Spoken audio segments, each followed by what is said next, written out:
Welcome, Dr. James Beckett, Sports Card Insights. Thanks, sponsors, Beckett Media, Beckett Grading, Beckett Authentication, ComC.com, Burbank, Sports Cards, Mike Stadium Sports Cards, Heritage Auctions, Huggins Scott Auctions, Upper Deck, Panini, and Topps. Okay, Rich, I've got some conundrums. The first one is you opened up a pack, and in the pack, it has the redemption for a trip anywhere you want to go for a hobby type experience. It's all expenses paid. You have to take time off from work. It's not work related. They will fly you there and back. And choice one is any of the Sport Hall of Fames, just one of them. And you stay there for a day. So you fly in, spend a day, fly back. The second one is that you can go to any card show, anywhere, any card show. You can go to London if you wanted to. You can go to Toronto. You can go to the National.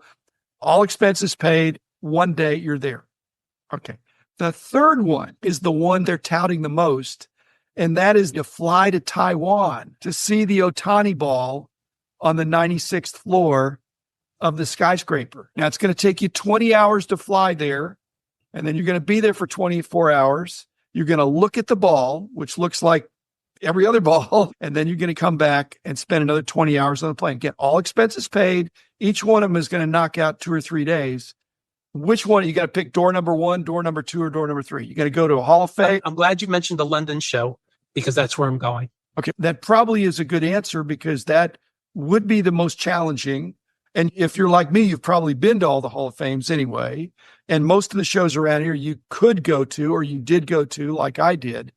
And I just think, who's going to go to Taiwan, to Taipei, to see a ball that looks like every other ball, except that it was the ball that went out of the park. It's not the ball that got the base stolen. It was just his home run ball. I would have less of a language barrier in London. You would have a slight language barrier, but not really bad.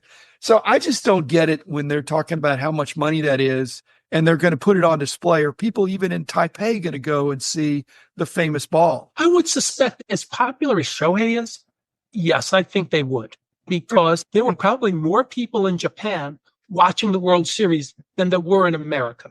I know, but I want to go see him. I don't think I want to see the ball that he maybe never touched. I think a meet and greet. I think a meet and greet. A meet and greet is part of it. Yeah, now that's a difference.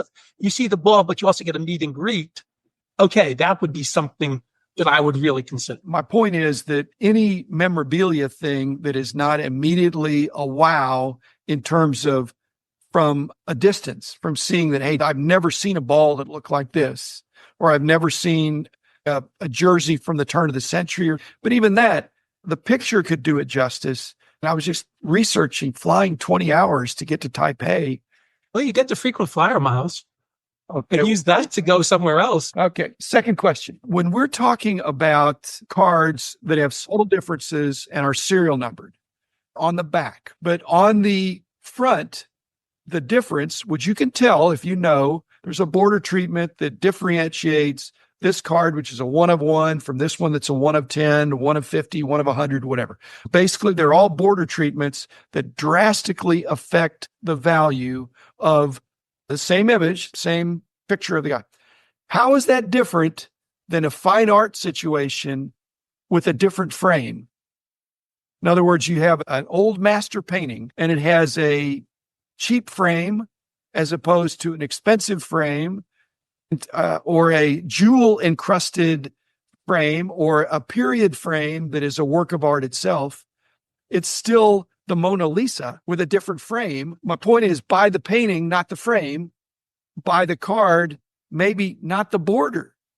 You see what I'm getting at? I get it. The base A card, lot of times, especially in the vintage world, cards have technical grades which are not reflective of how they appear. If a card has a very minor pinhole, for example, it may look really good in a graded card holder, but it has the physical damage that makes it a 1 or poor to fair, but it presents like a 6 or a 7, except for that little pesky pinhole. But you're buying the card because of how it presents. I know, but and on the frame, you may like a color better than another color. And it's just a strange circumstance that's manufactured rarity. We find a lot of people not into manufactured rarity, but other people's are.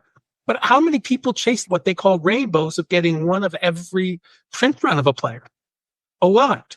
Like I say, it's like having several copies of the same painting, each with a different frame, and it may present slightly differently, but the value differentials for base cards based on the grade that they get is drastic. Whereas the value differential of a 1 of 10 or a 1 of 5, let's say, if all 5 of them had slightly different grades, 7, 8, 9, 7.5, 8.5, the value differential, there'd certainly be a bump for the finest known. But the others, but on a base card, you've got multiple. The higher the grade, it goes up by an order of magnitude sometimes. I'm just saying, I'm equating it with different framing of the same art. If the card is the art, if the picture is the art, just having a different border treatment to me is like having a better frame on the same painting.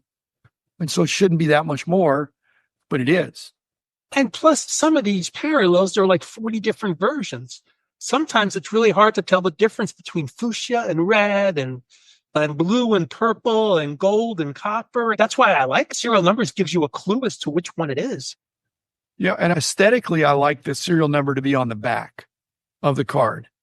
I like the serial number to be readable when I look at a scan. I agree, but if, like for my card wall, if it's a base card, unless you read the fine print of the flip, of the slab, of the title, then it's just a card of a recognizable image. We didn't have to worry about that in the 50s and the 60s. The card was the card. But now with all the different parallels, you got to read the label and either flip it on the back or notice the color variation. I'm wondering if those differentials for the pricing will always be as extreme as they are. It depends on the player. I think a more common player, a difference between a number out of 5 and a number out of 10 will be negligible. I think it always has been that way, but you get a great player. The beauty of the frame increases the price, but not drastically. But Sotheby's sometimes will take a painting that has a crummy frame and get rid of the crummy frame and put a nice frame on it, and it shows off the art better, and they get a higher price, but not 10 times higher. I suppose fine art does this, but color-matched frames or color-matched border treatments are big in sports cards. If you got a Celtics guy and you've got a green parallel, you get more money than the scarcity would suggest. It also depends how it presents. But yes. Like in a fine art situation, if it's a 1 of 1, they do restorations, but if it's in not as good a shape, that matters. Nobody's looking for a 10 of a painting. They're looking. What's interesting is that we're talking about restorations. Cards, people don't want cards restored, yet everything else gets restored to their heart's content. Is it because we're still in the generations of the people who actually collected the cards? So they want the cards original, and we're not a couple generations removed where restoring them to how they originally looked makes sense. It makes sense, but it was against a throwback for the old days that a collector doesn't want to get duped by somebody that takes a card and trims it to get an edge, to get an unfair advantage. The restorers out there can do it, and in many cases, almost undetectable.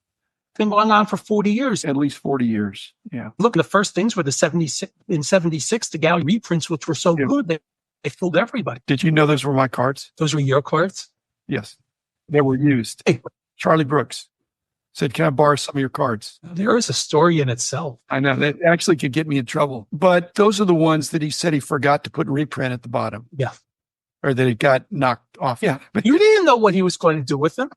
He was very enterprising and really was one of the influence late 60s, early 70s. He's the guy that put the run on Honus Wagner.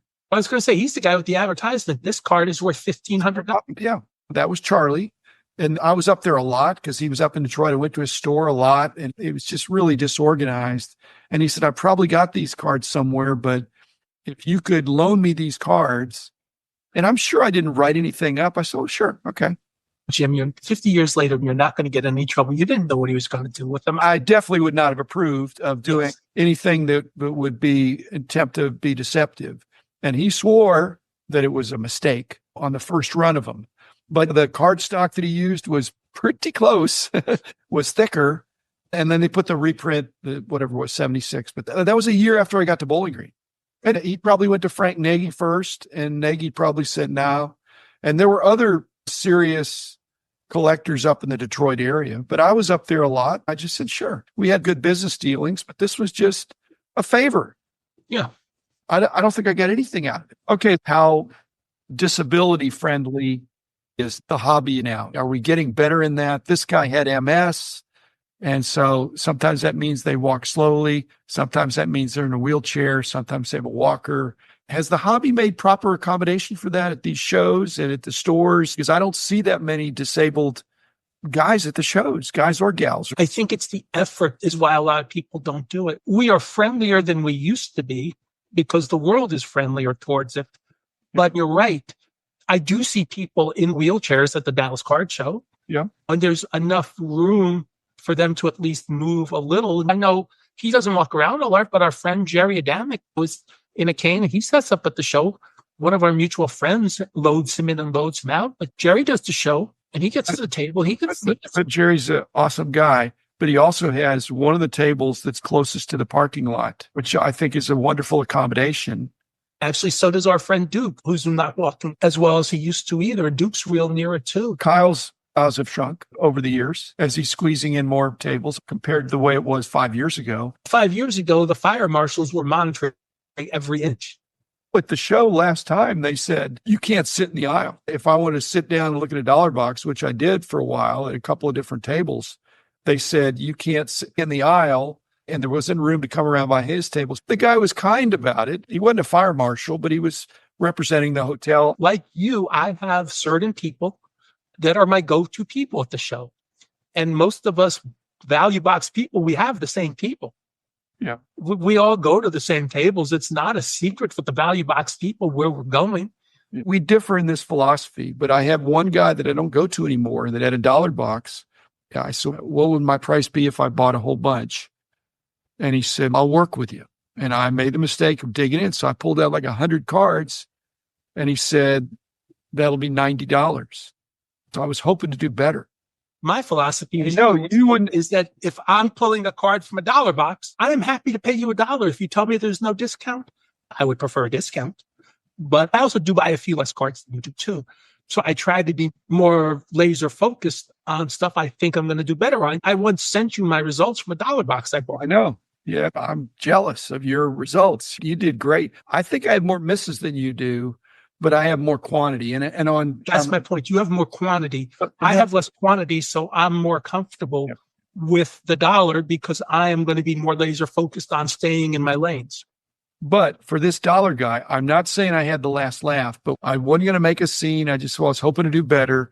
And he said, they're my cards. I said, yes, they are your cards. And they're going to be mine if I pay your price. But would you mind if I just pick out the ones that I want for $1? And what's he going to say? No. Sure. Yeah. So I picked out maybe 50 of the cards. So he got $50 for 50 cards instead of 100 cards for $90. And I wasn't mad about it. I picked out the ones I wanted. He didn't charge me a surcharge or anything. So that was fine. But I'm not going back there anymore. That's why I don't worry about getting a discount or not, because if I pull a card from $1, it means I'm comfortable paying the $1. And if you give me a discount, that's great. The man